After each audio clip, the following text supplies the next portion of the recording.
Summer is officially here.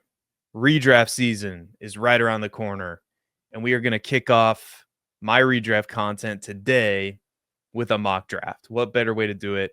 And if you're not already, subscribe to the channel, click like if you like redraft content, because we're going to have mountains and mountains of redraft content coming your way. So let's get started with the mock. It all starts right now. So today we're going to be using the mock draft wizard tool from Fantasy Pros. It's really neat tool that I would urge you to check out. So you can choose whatever, you can sync your leagues, you can choose whatever league format or platform that you use.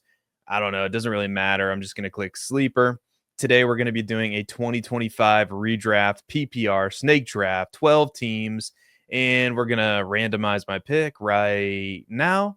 So I will be drafting third overall. We're going to do 1 quarterback, 2 running backs, 3 wide receivers. Well, actually, let's bump that down to 2 and make 4 flexes, because flexes are fun. You can do whatever you want. 1 quarterback, 2 running backs, 2 wide receivers, a tight end, and 4 flexes for start 10, and then 6 bench spots. And we're going to be drafting against the Fantasy Pros experts today. Makes things a little bit more fun. You can see the exact expert up on the screen, and we're going to bump this down to normal. And we're going to, wide receivers come off the board high in a PPR league. So we're going to keep that at high. So, and make sure no defense, no kickers. All right. So here we go. The draft has started, and this is going to go pretty quick. So we got Derek Brown, Fitzmaurice, Andrew Erickson, and Joe Pisapia. So Bijan at the 101, bit of a shock there. And then Jamar Chase comes off the board. I think it's basically between 2 guys, Justin Jefferson, CeeDee Lamb. And I think I trust Justin Jefferson just a little bit more in that Minnesota offense. So starting off your draft with Justin Jefferson feels a little bit like cheating, because you kind of know what you're going to get, assuming he stays healthy. And I get it. They have a rookie quarterback there with J.J. McCarthy. But if Kevin O'Connell, not sure if there's even a Kevin McConnell out there. Let me know if you know a famous Kevin McConnell. Kevin O'Connell, he can make chicken salad out of you-know-what. He did that with Sam Darnold last year, so I expect him to do that again. And we are back up, and that offense, you can basically slot in 4,000 passing yards just about every year. So we are up again, and the second and third rounds are where it gets a little tricky, although there is an option that I honestly can't believe is still on the board, and that's Derrick Henry. In a 1 quarterback league, I feel as though Derrick Henry should have been taken by now. We talk about somebody who never loses steam. We're just going to get Derrick Henry, and we'll see what comes around in the third round. So Rashee Rice comes off the board. Rashee Rice rising up draft boards everywhere in Underdog best ball contests. He's risen up to the second round. This is actually a little bit late. I see him going in the mid-second round in those Underdog leagues.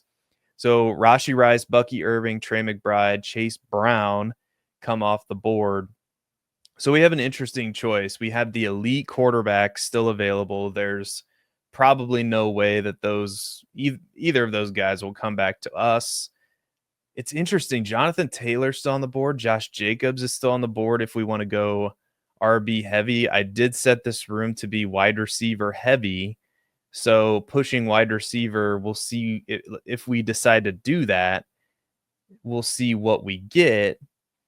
I almost feel as though we need to take what the draft is giving us. And so that would either mean Josh Jacobs or Jonathan Taylor. And I just believe that the Packers are a better offense, even though Jonathan Taylor, Jonathan Taylor, I think, is the better player. And I'm just going to go with Jonathan Taylor. I know there are some injury concerns there that he's dealt with in the past, but he was awesome towards the end of last season.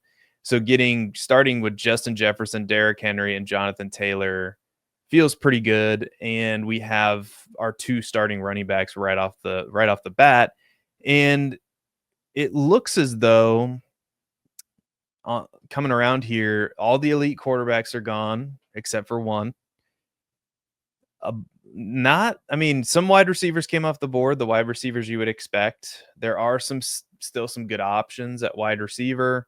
We have Cortland Sutton, DK Metcalf should be able to earn as many targets as he could possibly ask for in Pittsburgh this year, assuming Aaron Rodgers can still get him the ball. Although none of the wide receivers really intrigue me too much, I honestly believe, and we'll see what happens on the way back around, but I'm normally not a elite quarterback guy, but with Jalen Hurts staring us in the face at the end of the fourth round, I'm really looking for an option. I'm really trying here, looking for an option that would get me off of Jalen Hurts. And I'm honestly not sure, because we're seeing this in Dynasty too, that Jalen Hurts' value is dropping a little bit.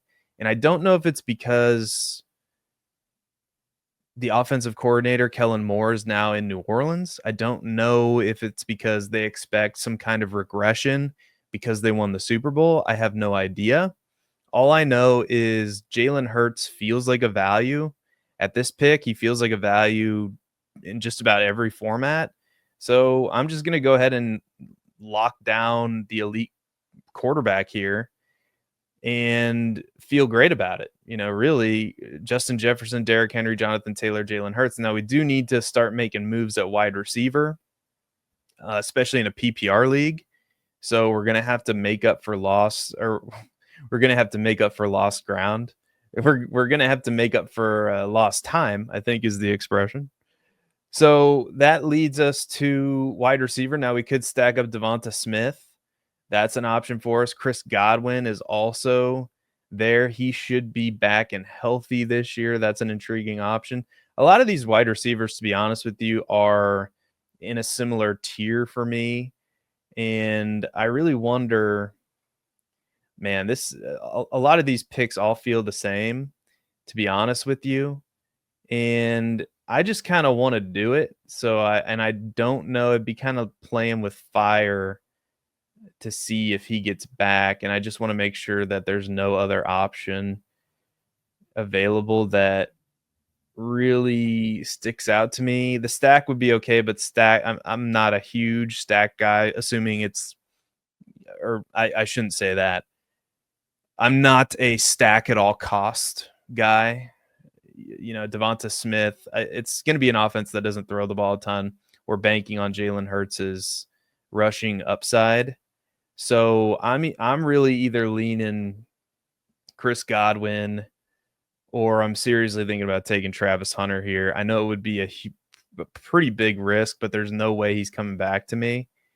And a Cortland Sutton could also be an option. This is really difficult. And if I had a timer on this is why we do these mock drafts. You let me know who you would take in this scenario in the comments, because I feel like it needs to be a wide receiver. That feels like the value on the board. There's another wide receiver down a little bit further in Rome Odunze that I really like as a second year breakout. But man, Travis Hunter feels like he has the most upside. I feel like if it was a best ball league, it would be a smash pick for Travis Hunter, because I want the upside. But if we're talking, this is a 12-man redraft league, I feel like Chris Godwin is probably the right answer. So I'm going to go with Chris Godwin. But you let me know what you think in the comments, and I'm probably going to miss an update that Chris Godwin injured himself again or something. And oh my God, we luck out. And I think this is a smash pick for me, because I was considering Rome Odunze at the last pick. So a bunch of wide receivers come off the board here. Cortland Sutton, Travis Hunter falls all the way to the 5'10". Then we have Zay Flowers, George Pickens, Xavier Worthy, Jerry Jeudy, Jalen Waddle, Devonta Smith, Chris Olave, and Jameson Williams. I think I'm going to sprint to the podium here, and I'm just going to scroll down a little bit just to make sure I'm not missing anybody. But yes, I'm going to sprint to get Rome Odunze. I think he fits the Ben Johnson scheme. I think he fits the Amon-Ra St. Brown role the best out of all those options. Now, he's not a perfect fit for that exact role. He's not Amon-Ra St. Brown. So I acknowledge that, but I think he is one of my candidates to break out in a major way in year 2. Now we have 2 more wide receivers coming off the board, and Stephon Diggs and Calvin Ridley. Mahomes and Kyler Murray come off the board. Those seem to be good values as well. So I really think there's another player that's sticking out to me. We have the rookie running backs. Those would be tempting. But in a PPR league, and we know Brandon Ayuk, news came out that he's probably not going to be back until Thanksgiving. That's what some of the beat reporters have been saying in San Francisco. So Juwan Jennings in a redraft league, I mean, sign me up for that in that offense. So I'm going to go Juwan Jennings. Maybe it was a mistake, but if taking him over those 2 rookie running backs, which I acknowledge, there's a ton of upside with both Caleb Johnson and Quinshon Judkins, but this is a PPR league. I want to fill my flex spots, which I have 4 of them in this format.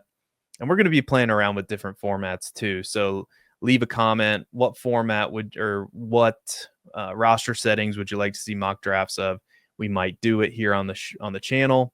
So I want to make up for lost time with wide receiver, and we have 2 elite running backs locked in already. So that was the thought process there behind taking Juwan Jennings, and the fact that he has massive upside. He showed it last year in that 40-point game that he had. I believe it was in week 3 or 4. It was the week Deebo Samuel missed.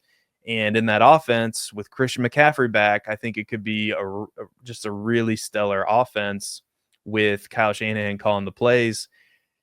And now we have just a plethora of tight ends at the board and quarterbacks. And it looks like we made a good choice taking wide receivers, because the wide receivers have dried up in a major way. There are some that I don't mind taking chances on perhaps a little bit later, but it looks like running back, maybe a tight end might be interesting here as well. There's a few running backs that I'm not very inspired by, and I'm scrolling down. Some of these quarterbacks are going to last a lot longer, and this might be a situation maybe where we take an upside shot on a rookie wide receiver. I mean, Emeka Egbuka stands out to me as a potential option. We could play the waiting game at tight end. I mean, there are some options that I like a little bit later. You know what? I'm going to do that. I'm going to pick, Emeka Egbuka potentially as some Chris Godwin insurance. And if anything happens to one of those receivers, I mean, he's a first round player. So I'm just going to make sure I'm not missing something, because they want me to take Brian Robinson here, and that just doesn't feel, I mean, he is a starting running back in a good offense, but I think we're going to go Emeka Egbuka and probably make the experts mad. So Jaden Reed, Brian Robinson, David Njoku, Cam Scatabo all come off the board, and we're going to scroll up because I think that there's a tight end that I really like at this particular value, and that would be either Kelsey or Mark Andrews. And I think I'm going to lean Mark Andrews here. And they have there's no way we're taking a quarterback, even though there's a ton of quarterbacks on the board. So it's going to be Mark Andrews for me. Let me know what you think of that pick.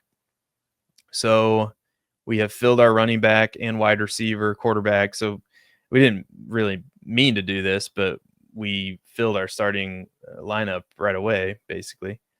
So now it's just a bunch of quarterbacks and tight ends. We have Rashid Shaheed. We could take another shot with Luther Burden. Keon Coleman has some upside.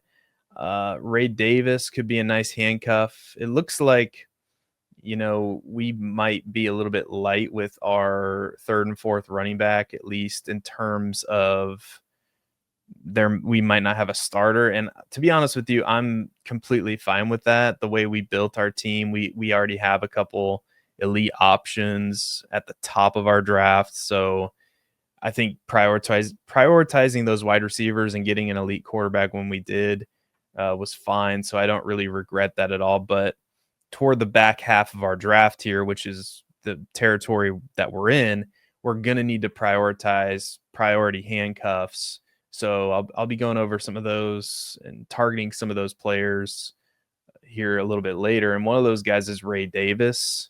There's a lot of weird stuff going on with James Cook, or at least there was, about his contract. That would be one that we could target. And honestly, that is probably the direction I'm going to go in based on the names that I'm seeing. So we're going to go ahead and target Ray Davis. I love it when you get a peek behind the curtain in terms of what a player could do. And we saw what Ray Davis could do last year with a 60% snap share. And he did really well. I believe he scored around 18 fantasy points that week. So he can be effective if he gets the opportunity, and he might get the opportunity this year. Now, Luther Burden is also interesting. I understand that there's a log jam there at wide receiver for the Chicago Bears with DJ Moore and Rome Odunze, who we already drafted. But he is intriguing enough for me to consider here, even with Rome Odunze on the roster. He'd be a backup or some insurance for Rome Odunze potentially. I don't necessarily love him in redraft, but I do acknowledge that he has a lot of upside. Another running back with, I think, some upside is Jalen Wright with the Miami Dolphins, even though I know they have, I'm spacing on the name, but they signed another running back that I'm not thinking of now right now, Raheem Mostert. So Raheem Mostert is on their roster. But I do think, taking a shot on Luther Burden would be worth it here. You could maybe argue that Keon Coleman has the same amount of upside with a year of experience and potentially less target competition. I acknowledge that Kyle Williams would be interesting. Jadon Blue would be a nice pick. But I do think we're going to go with Luther Burden, especially considering this format that I've chosen at random seems to, or doesn't seem to, would favor the wide receiver position and pass catchers in general. So I'm going to go with Luther Burden and take a shot here.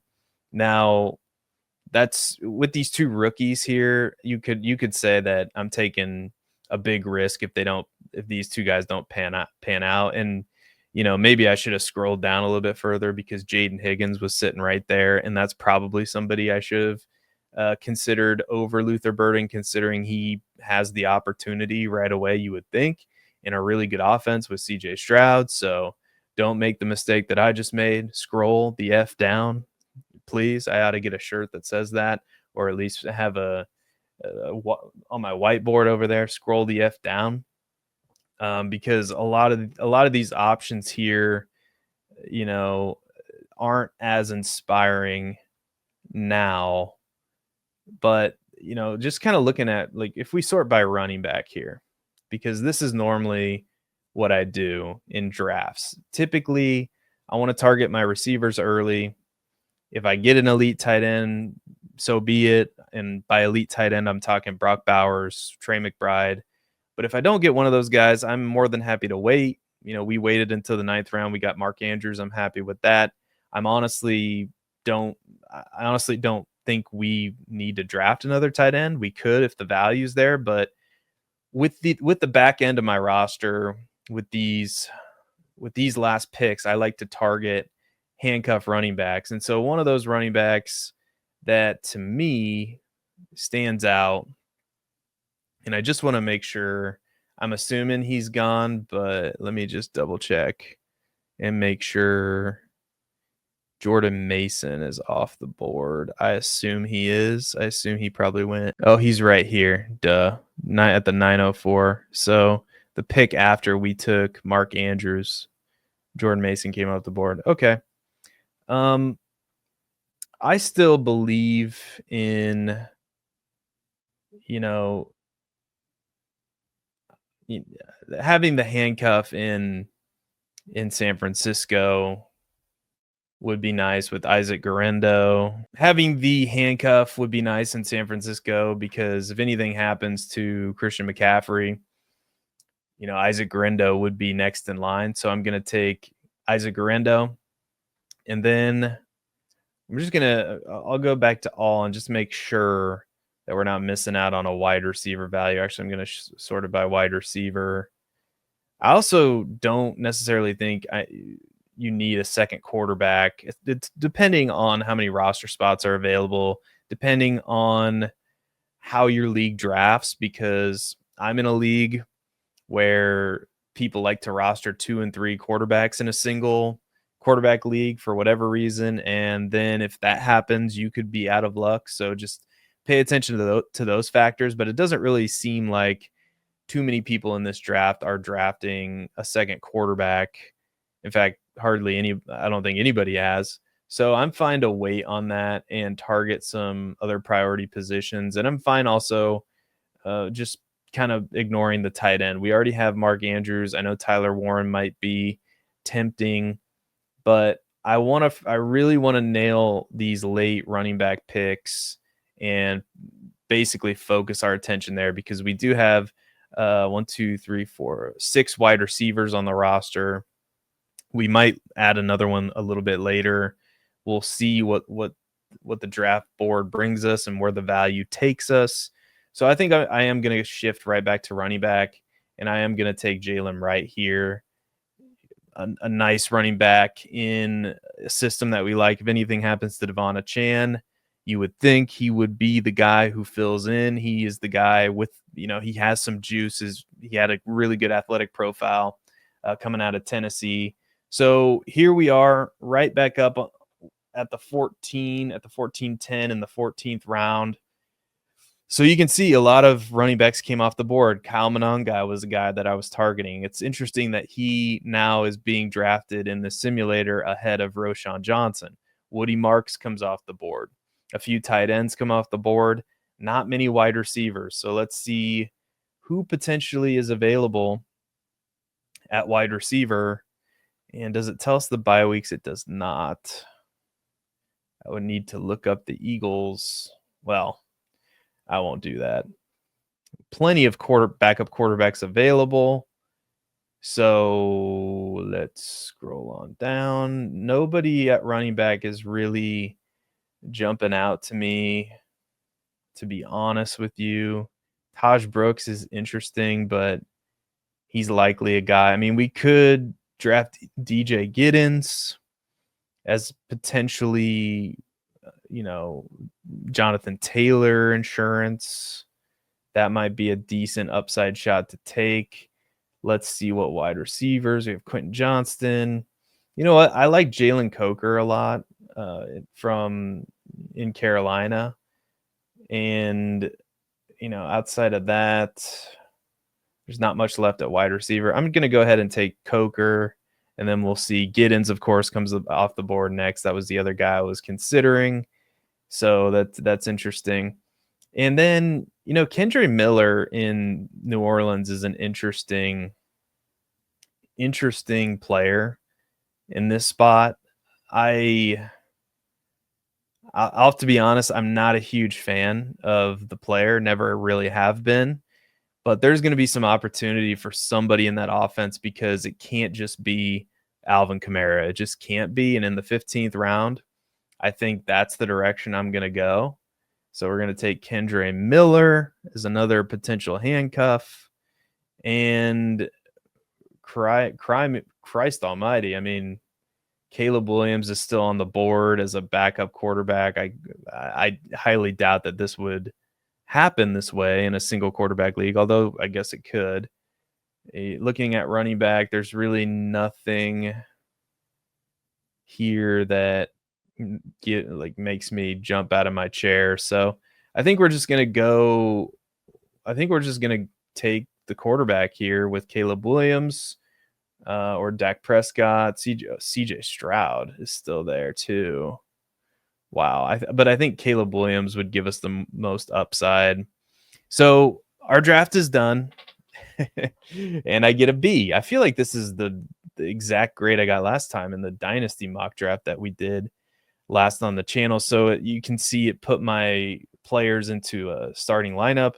So Jalen Hurts, Derrick Henry, Jonathan Taylor, Justin Jefferson, Chris Godwin, Mark Andrews, Roma Dunze, Juwan Jennings, Emeka Egbuka. Ray Davis made the flex over Luther Burden and others.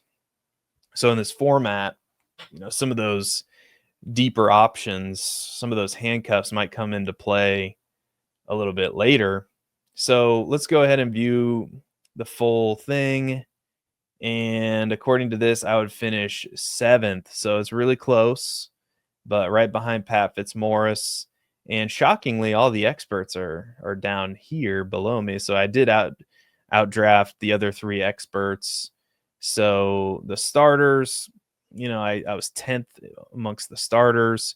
Bench is 2nd. I drafted a good bench, but it's saying everything else is just about mid. 7th is just mid, according to them. Let's go to the expert opinions.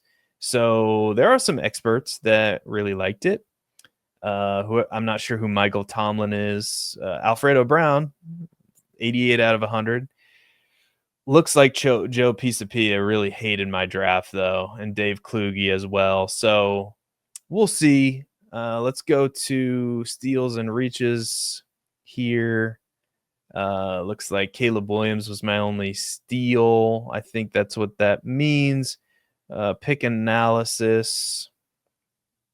Let's go to the draft board and just kind of wrap up here. So this is my draft. Justin Jefferson, Derrick Henry, Jonathan Taylor, Jalen Hurts, Chris Godwin, Roma Dunze, Juwan Jennings, Emeka Egbuka, Mark Andrews, Ray Davis, Luther Burden, Isaac Guerrero, Jalen Wright, Jalen Coker, Kendre Miller, and Caleb Williams to round it out. And again, 7th. I guess we'll try to do better next time. I think I was a little bit better than 7th. You let me know what you think. And until next time, be good, everybody. And we will see you in the next one.